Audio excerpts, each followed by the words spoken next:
Now we're going to get down to the nitty-gritty of what Indians are all about. I still say we Indian people are believers in the truth. This is the way of life that was given to your people. You're born an Indian, you're going to die an Indian. Indianness is a good life. You're facing an Indian this afternoon. Good Saturday afternoon out there, everyone, and welcome to your number one source for Native American television news, Native News Today. I'm your host, Jason Salzman. I want to welcome you into a great week here, and so glad you could join us right here on Tulsa's CW 1219 for another wonderful episode of our program. And we have a very special episode this week, getting ready for festival, everything together. And you know, the more and more I go out and talk to people that watch our show, love our show, they just have little things that they like about the show they pick out and they tell me. And a lot of the times they say, you know, we love watching the beginning, you know, when you play that little opener there. And sometimes people know exactly who that gentleman is that's represented in our opener there. And sometimes people ask me who that is. And when you say to them Phillip Deere, sometimes people, you know, it's, as I said, the familiarity with it, they know exactly who Phillip Deere is and the importance of his words and the things that he represented to the Creek people and really Native Americans everywhere. And people that don't know about him, it affords us an opportunity to tell a little bit about his story and about his life and those words that he spoke so many times that carried so much weight and still do with the Muskogee Creek people. And I think it's timely too with just the recent, at a recent Muskogee Creek Nation Council meeting, the passage of funding for a Phillip Deere Memorial Roundhouse. It's being kept up and basically built and you know, forever, the future generations by Phillip's family, his children, you know, relatives, people like that recognize the importance of that man. So we wanted to this week to just show what we had in the archive from Phillip Deere and a speech he gave at the Sovereignty Symposium at NSU many years ago, and it's kind of what I used to frame our opener. I really liked that. I really liked the words that he said, and I kind of thought that represented what we're trying to do with the show here and keep everything, you know, in an ever-changing world, stay true to our native self and our native identity and things like that with our Creek people and whatever tribe you come from. So those words that he spoke at the Sovereignty Symposium still ring true and echo with us today. And we just wanted to show the folks at home. A lot of people always ask, do you have that whole thing? Do you have, you know, an extended portion of that speech? We absolutely do. And that's why we like to show things like this periodically on the show. Take a look back and remember those words, listen to them, and really take it all into heart and what he's trying to say. And like I said, just because it's back in the 70s, I believe it's in the 1970s, it still rings true today, and it still holds for what we're trying to accomplish here in our native nations in Oklahoma, surrounding areas in this country. So without further ado, Phillip Deere takes the podium at the Sovereignty Symposium at NSU, talking about cultural identity. This next gentleman that will be speaking to you, I know that you have heard some excellent speakers. Now we're going to get down to the nitty-gritty of what Indians are all about, what's behind them. Mr. Phillip Deere is the Native American Students Association special speaker. We selected several medicine men's names, and then the students voted on them, and they chose Mr. Deere as our speaker. Mr. Deere is a Creek Indian, a native Oklahoman who was born and raised in the Okemah area, which is in Okfuskee County. After attending Bacone College, Mr. Deere returned to the Okemah area to begin the study of the traditional religion and the medicines of his tribe. Mr. Deere is taking care of the medicine at the Arbika Stomp Grounds, and he is nationally known for his spiritual assistance to a number of organizations and individuals. He is the spiritual leader or the medicine man for the American Indian Movement. He has made several trips out of the state of Oklahoma, and he also helps as much as he possibly can with the people here in Oklahoma. I've been privileged to know Mr. Deere for about a year or 2 years, He is a very wise man, and I'm sure that you will learn a lot from Mr. Deere in these next few minutes. And now, it's my pleasure and honor to present Mr. Phillip Deere. Phillip.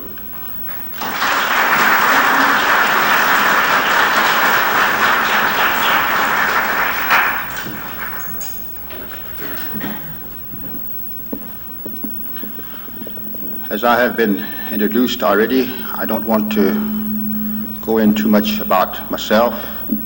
I never did approve of any speaker who uses too many I's. And those are some of the kind of speakers that I usually wind up listening to. I did this, I am this, and I do this for you people. Those kind of statements I never did care too much for. I like to have somebody else to praise another person instead of a person himself speaking of himself all the time. First, I'd like to talk about Indian religion. And since I was one time a student at Bacone College, it sounds like that I have a good college education, but I don't. I went there for a few years and stayed at the Moreau Indian Orphan Home there, and I have never completed the grade school. So my education was limited. And no doubt about it,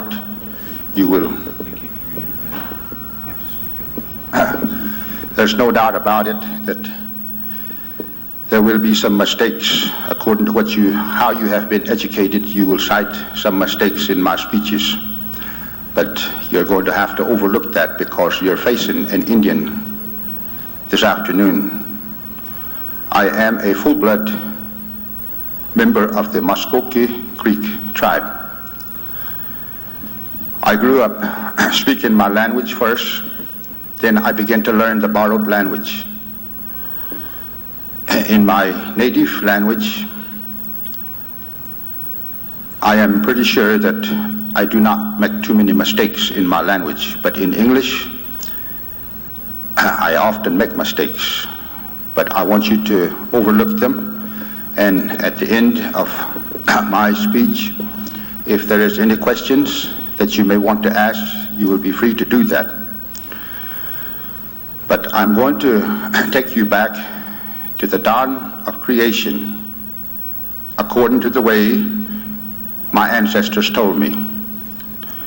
What I have to tell you, or what I am going to speak about, you will probably never find it in the libraries.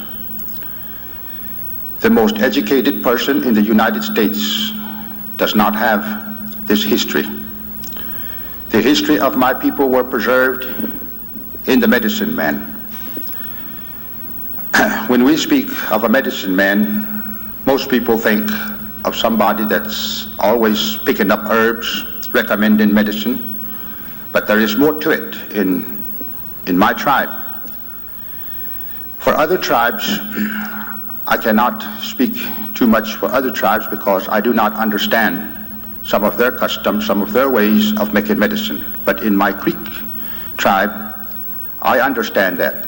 How one becomes a medicine man, all the way up to his dying days, I can understand the life of a medicine man.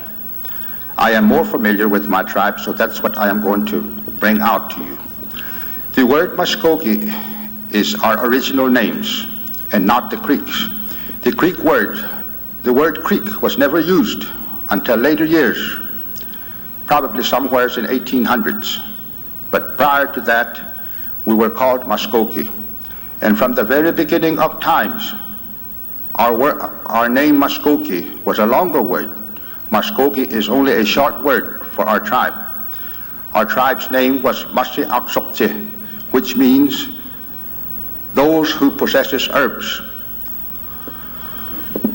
At one time, somewheres in the west, the earth opened its mouth. 3 groups of people came out of this earth and went west. When they went further west, they lived in the land of fog, the land that covered with fog. The sun was never seen, nor did they see one another in speaking to each other. Because of the thickness of the fog, they never could see one another clear. One day, the wind came and blew the fog away. And the first animal that was seen by my people, they became that clan. And the first animal that was seen was the bear. So that group became the Bear Clan, which has a lot to do with tradition, ceremonies, that we have our ceremonial grounds. All these clans has a lot to do with it, down to this date. The Bear Clan was originated there, and many others, birds, deers, and all kinds of animal clans were originated there. Since the wind came and blew the fog away, the Wind Clan had a position in the tribe. I am of the Wind Clan. My father was a Bear Clan. And therefore, I was chosen to hold a position, not by the people, not by election, not by appointment, does one become a medicine man. A medicine man is observed from his birth. Okay, certainly hope you're enjoying this piece of archive footage on the show this week. We're going to take a quick break. We'll be right back with the rest of the speech.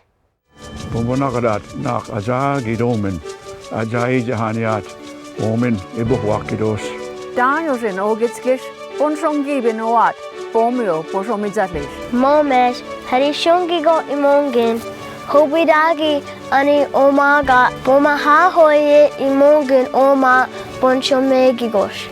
For more information about Muskogee language preservation, please call us at 918-732-7724.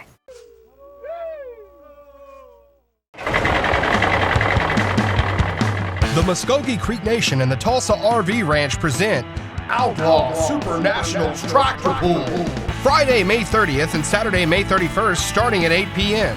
Featuring Pro Stock, modified two-wheel drive trucks, and modified tractors. Hurry now and get your pit pass for just $20. Tickets are now available by calling 918-267-9000 or by visiting TulsaRVRanch.com. Looking for your next 18-hole adventure? Then take a look at Fountainhead Creek Golf Club. Nestled in the beautiful confines of Lake Eufaula State Park, large sloping greens and well-placed bunkers characterize the Muskogee Creek Nation's Floyd Farley designed course and offers a fine test of skill for any golfer. Stay up on all the latest gear and equipment with a visit to our pro shop. Have lunch at the Turn at the Clubhouse Grill. We're waiting to accommodate you at Fountainhead Creek. So give us a call at 918-689-3209 or visit fountainheadgolf.com to book your next round. Fountainhead Creek Golf Club, close to home, far from ordinary. We believe if you teach a man to fish, you can feed him for a lifetime. We believe that transitioning convicted citizens back into our communities enhances public safety. We believe that every citizen, even ex-prisoners, are important and are capable of change. We believe in reclaiming our citizens and investing them back into a culture that embraces healing and restoration. We believe in reintegration. We are thinkers and readers. We are dreamers. We are doers and sharers. To honor all things that make our Muskogee Creek Nation strong, we present you with the opportunity to expand your literature and the literature of our children. Log on to MyOn to read books in English and Muskogee. We are Muskogee Nation and we are readers. Okay, thanks for joining us through that break. We're going to get back to the speech made by Phillip Deere at the Sovereignty Symposium at NSU way back in the 1970s.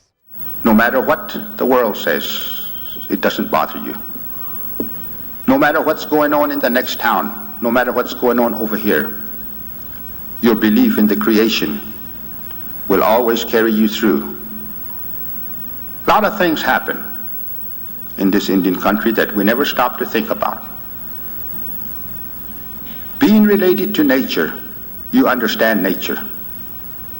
I've lived that life for many years.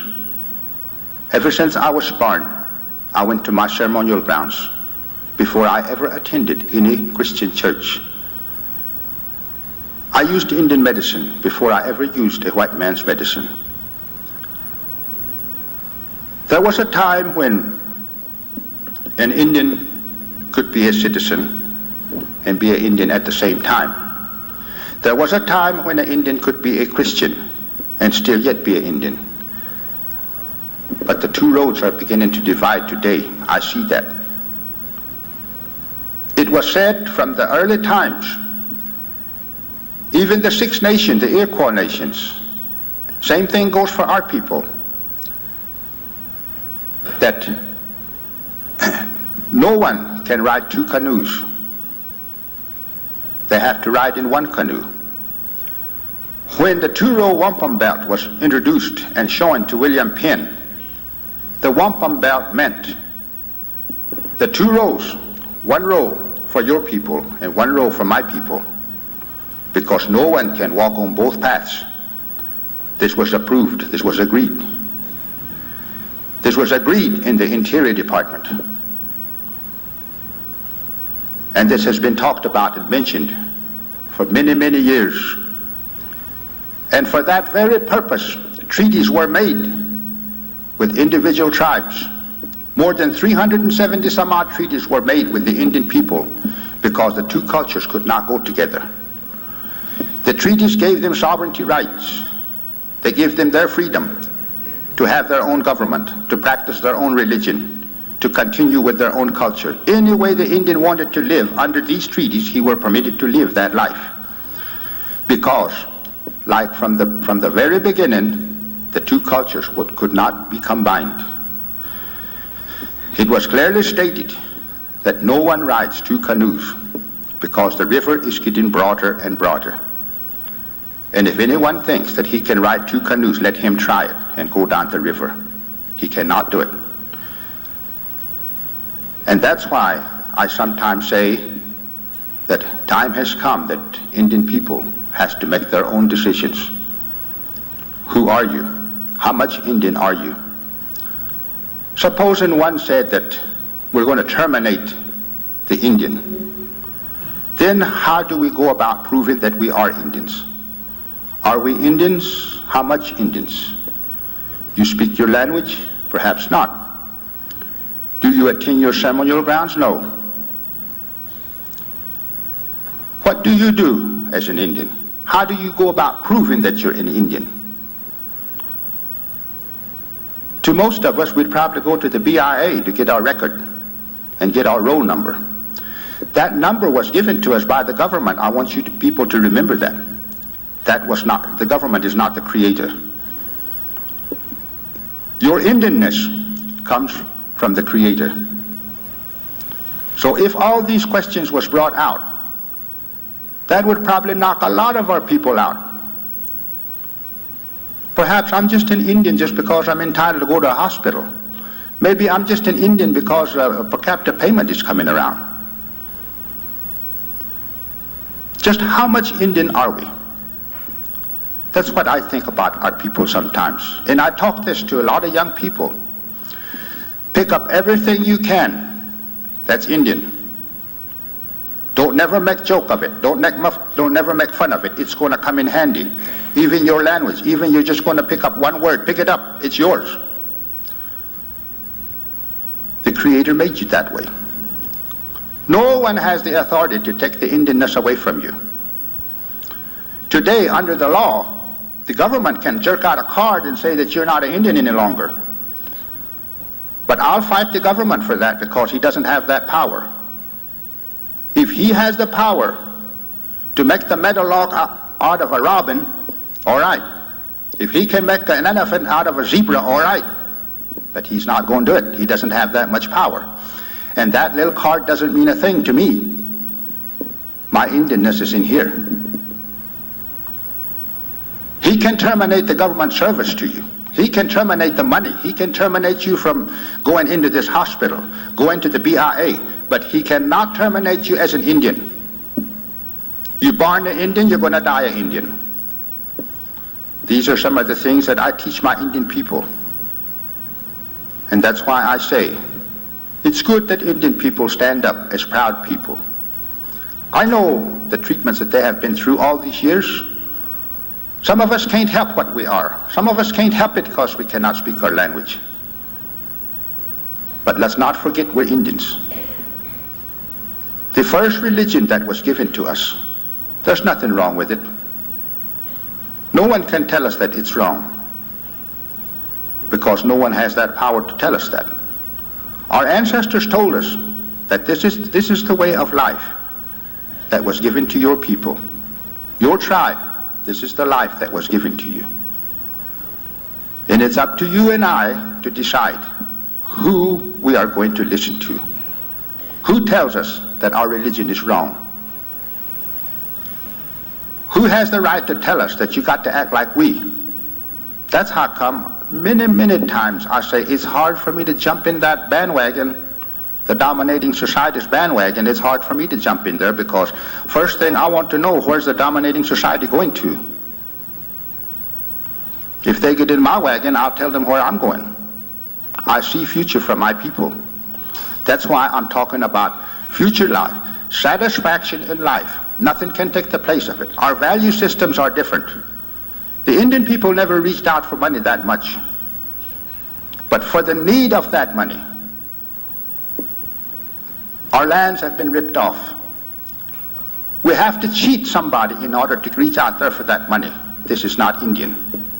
This is not our belief. We believe in long, happy life. Wasn't it that way according to the biblical times, when people lived to be 900 years old? That's a lot of years to live a 900-year-old life. People in the Mosaic time believed in moral law, so they lived a long life. Somewhere down the line they taught us that we're going to die, so we better get prepared for dying. And that's what's wrong with us now. We live according to the way we think. In the old days, when people looked forward to long life, they did live a long life. But somewhere down the line they told us that it's better to die. It's a gain for us to die. So everybody started thinking about dying. We're all prepared to die. Most every one of us in this building is probably thinking about dying already. Therefore, we got our insurance paid. When we go down the highway and we get hit by another car, we're going to die, so we got our insurance paid. We got our burial policies paid. We're all expecting death somewhere, and therefore we die. And if the doctor says you got a bad heart, well, we're already dead when he tells us that. Then it makes me think sometimes, a lot of people talking today, they tell me that when you get at the age of 40, you start going over the hill. Now, who started that anyway? And what is it at 40? What is it at 40 that you can't do that you did when you was 20? These kind of thoughts, these kind of ideas, that it corrupts the Indian mind. I'm way over 40, and I stomp dance all night and play ball next morning. So we're living according to the way we think. So our days are short. We live in a short life now because we already got plans of dying. What if we reverse the whole thing and think about living a long life? Then what would happen? Why can't we make ourselves feel good and think that way? That's the Indian life. In old days, no one thought about dying. Whenever a baby was born, there were certain ceremonies that this baby went through that he may live a long life and live a happy life. Certain movement of the sun or the moon, maybe the new moon, a baby was treated that he would live a long life. And this is the life that was expected. Certain things a young person was not supposed to eat for his health until he reached a certain age. All this was the everyday life of an Indian people. Part of this I practiced. Today I begin to think that maybe I can eat this now, so I do. But this is the Indian life that they lived, a moral life, looking forward ahead. I had two aunts that were older than my mother. They didn't have no gray hair. One of the oldest one had a full set of teeth when she died. She never used tobacco. She never drank coffee. She never knew how to count money. Even though one time she received oil wells on her place, she didn't know the value of money. She didn't know how to count money, and she didn't care. And they always told me not to ever think about or talk about death. Today we say, I'll see you if nothing happens. This kind of talk came from somebody else. That's not Indian way. So in going back to Indian ways is a beautiful life. Indian life was a clean life.